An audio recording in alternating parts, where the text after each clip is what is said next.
এক নজরে দেখে নিই আজ সারা দেশে অবরোধ কর্মসূচির কিছু চিত্র। ঢাকার শাহবাগ, ইন্টারকন্টিনেন্টাল মোড়, চাংখারপুল, সায়েন্স ল্যাব মোড়, আগারগাঁও এবং ঢাকা আরিচা মহাসড়ক অবরোধ করেন শিক্ষার্থীরা। ব্যস্ত মোড়ের শিক্ষার্থীদের এই অবরোধের ফলে সৃষ্টি হয় তীব্র যানজটের।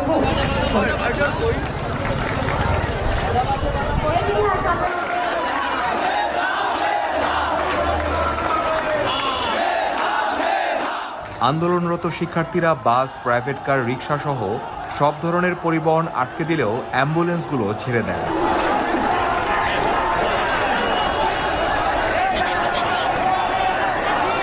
আদালত যে রায় দিয়েছে সে রায়ের পরিপ্রেক্ষিতে আমরা বলতে চাই যে আমাদের আন্দোলনের শুরুর দিকে কথা ছিল যে 18 এর পরিপত্র বহাল করতে হবে, কিন্তু আমরা পরবর্তীতে এসে এক দফা এক দাবিতে এসেছি, সেটা হচ্ছে সকল প্রকার বৈষম্যমূলক কোটা বাদ দিয়ে